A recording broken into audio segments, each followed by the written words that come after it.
and welcome to the channel.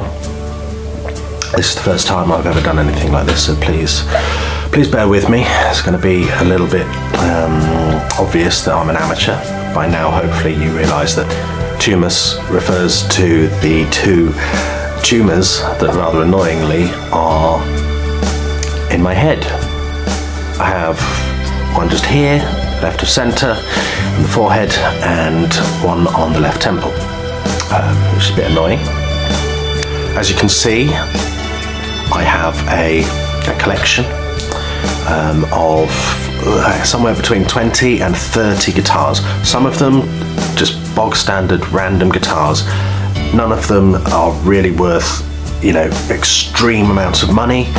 I don't have extreme amounts of money to be able to buy these guitars, but what they are a sort of an oddball collection of instruments that I've seen over the years that have stood out, and it might be that I recognise that, you know, that small detail on an eBay ad picture, you know, oh, I know what that is, and no one else seems to be recognising that.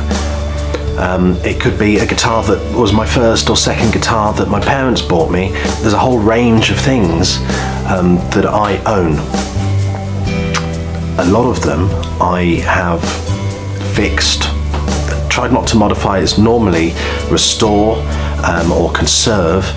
So along the way I've moved on from being a teenage guitarist, you know, guitar player aspiring to be the next Hendrix, Rory Gallagher, Peter Green kind of thing, to a teenage, slightly older teenage guitarist who's found a couple of cheap guitars that, you know, he knew what they were in the second-hand shops.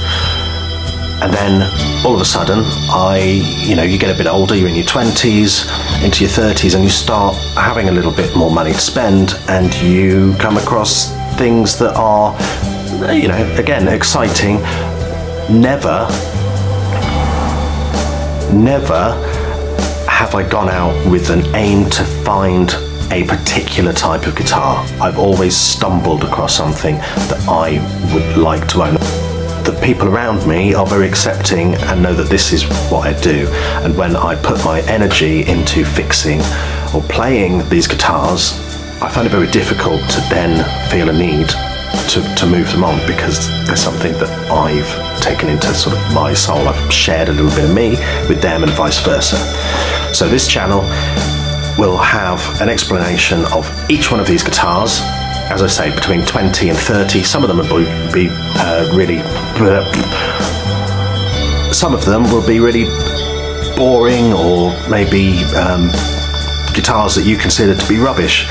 You know, a Yamaha Pacifica that I was bought in 1995, my second guitar, might not be interesting to you. Other people might have just found one in a second-hand guitar shop and want to know a bit more about why this, you know, cheap Yamaha guitar aimed at, you know, the beginners of the world is actually really good quality.